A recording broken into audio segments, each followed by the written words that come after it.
안녕하십니까. 대법원 전원합의체에서 어제까지 2번 심리를 했는데요. 주로 이제 이거 어떤 내용을 심리를 했느냐, 그리고 이제 이거 언제쯤 선고할까, 이런 이제 그 문제를 종합적으로 말씀드리겠습니다.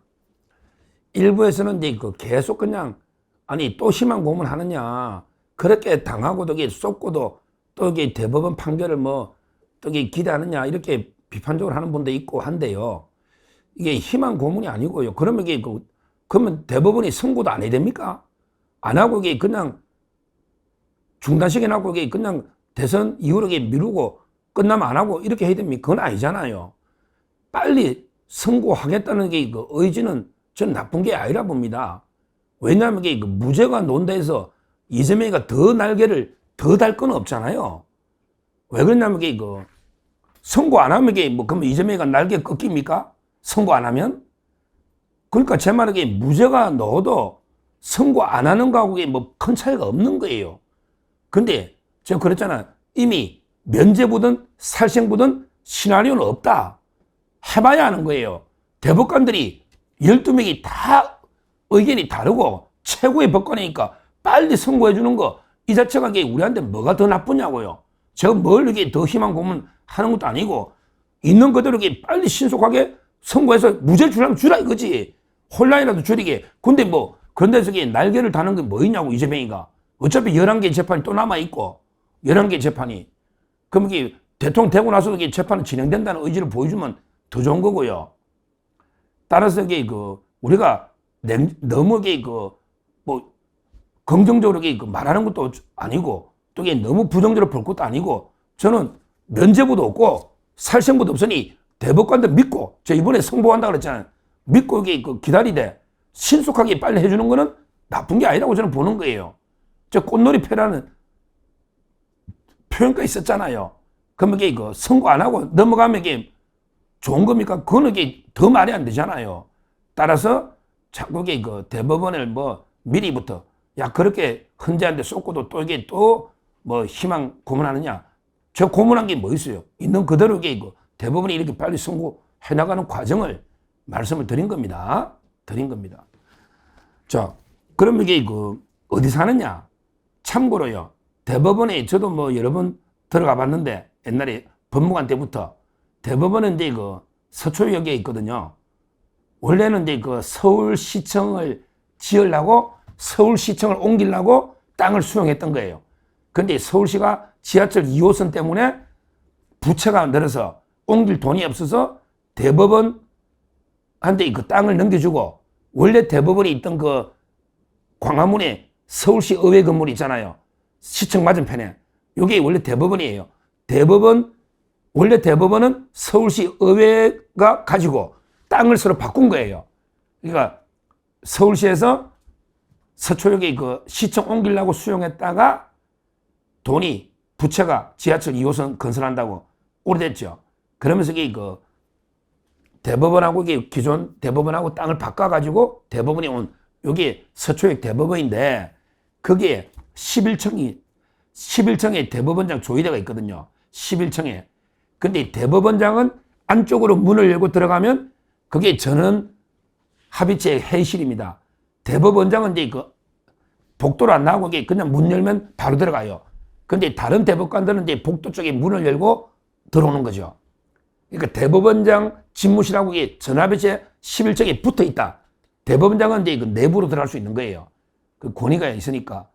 그래가지고요, 선임 순으로 11명이 이렇게 달걀 모양처럼 약간 완전한 원탁이 아니고 약간 타원형으로 거기에 11명이 쭉 앉아서 회의를 하는데, 지금 이제 첫날은요, 우리 이례적으로 이틀 간격으로 2번 회의를 했잖아요. 근데 제가 이것도 이야기했죠. 이미요, 대법원의 기록이 넘어온 지는 오래됐잖아요. 그래서 이제 미리 10명의 형사조, 공동조랍니다.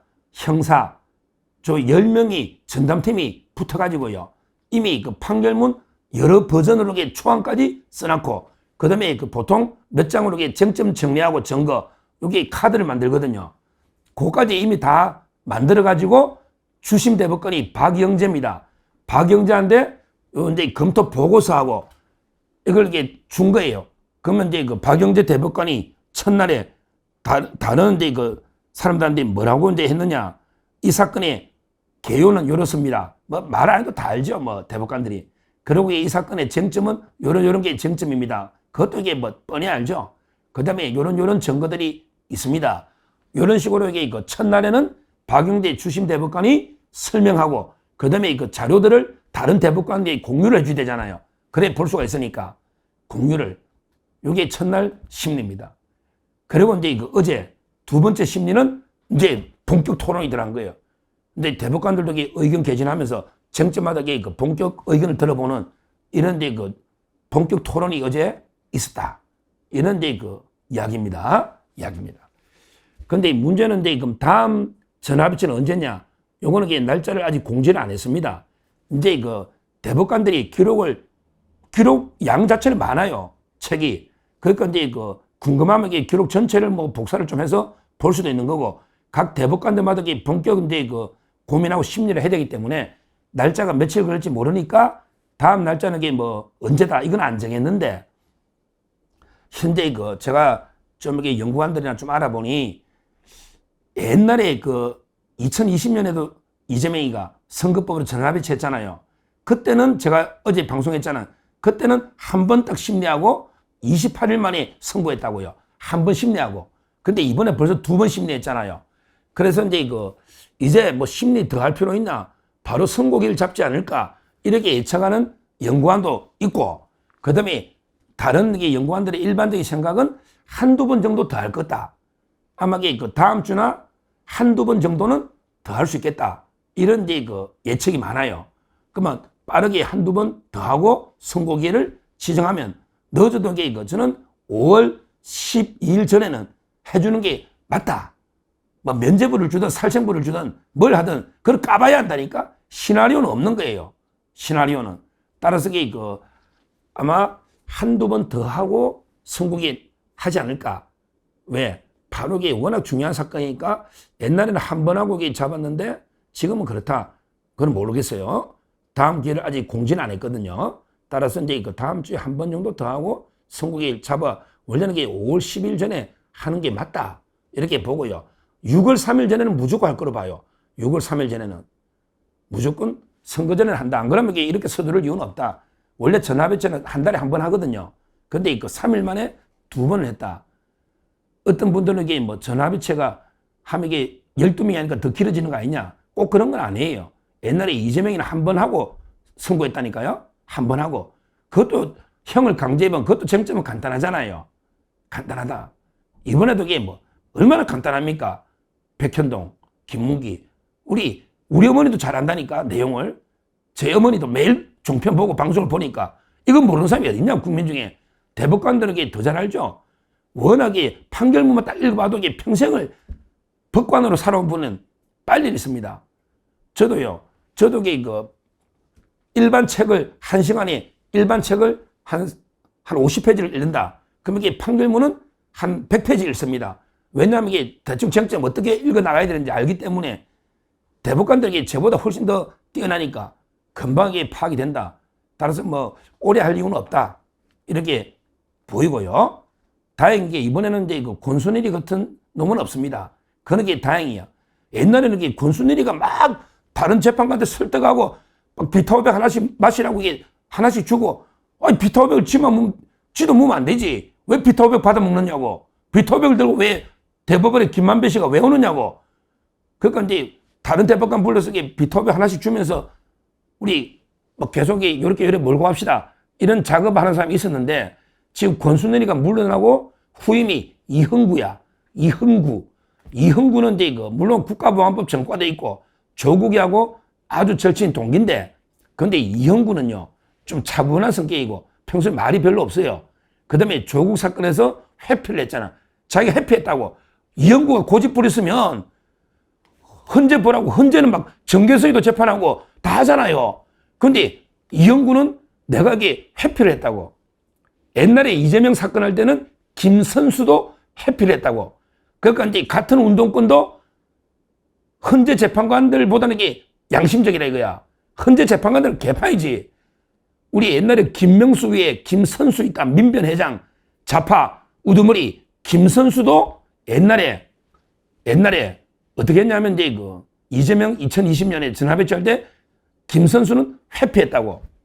이번에 이형구가 권순일이 후임으로 왔는데 조국 사건에 회피 안 해도 되거든. 대학 동기라는 거 가지고 회피하라는 법은 없잖아.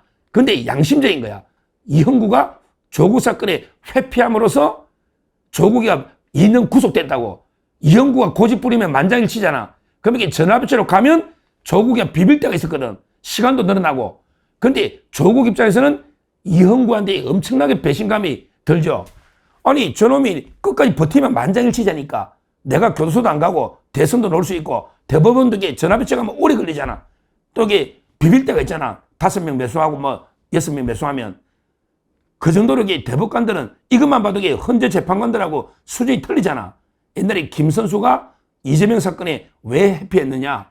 김선수가 아주 오래전에 이재명이가 성남시장 할 때 성남시 사건 하나 맡은 게 있다. 이게 얼마나 양심적이냐고. 헌재 재판관 같으면 이런 일 안 하지. 헌재 재판관 놈들은 자기가 선거관리위원장 해놨고 자기가 다 이게 판결하잖아. 말도 안 되는 이야기죠. 근데 이번에 노태하기도 회피했잖아. 훨씬 낫다니까? 노태하기도 회피했잖아요.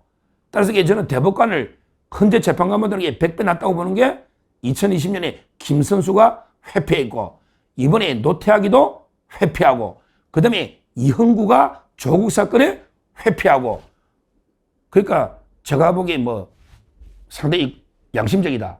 이렇게 상대적으로 헌재보다 이렇게 보는 거예요. 그래서 이번에 아마 다음 주에 2번 했는데 아직 날짜는 지정 안 됐지만 다음 주에 한두 번만 더 하면 바로 선고가 나올 수 있고 그 결과는 아무도 이게 모른다. 따라서 우리가 너무 흥분할 필요도 없고 또 이게 너무 미리 욕하면서 막 미리 면죄부다 이런 식으로 이게 할 필요도 없고요. 그냥 차분하게 냉정하게 한번 이게 기다려보자. 저는 어떤 결과 나오더라도 이게 더 나빠질 건 없지 않냐. 재판 안 하는 것보다 낫지 않냐. 안 하는 것보다 제일 좋은 거는 이게 물론 파기해주면 제일 좋고 파기해주면 가장 좋고요. 이걸 이게 제가 분명히 말씀을 드리는 거예요. 따라서 한번 선고는 아마 5월 10일이 D-Day 아닌가. 그 다음이 6월 3일인데 한번 지켜보시고 뭐 파기 자판이면 좋지만 환송만 돼도요. 환송만 돼도 이게 분위기는 확 달라집니다. 이미 파기 환송돼도 유죄라는 거 아닙니까? 그럼 이게 어떻게 선고도 하겠습니까? 사퇴해야지 유죄라는 거 아닙니까? 따라서 그 결과를 한번 냉정하게 차분하게 한번 기다려 보시면 되고 제가 2번의 심리 때 어떤 심리를 했느냐 그 다음에 언제쯤 선고할까 이걸 취재한 걸 말씀드렸으니 참고하시면 되겠습니다. 감사합니다.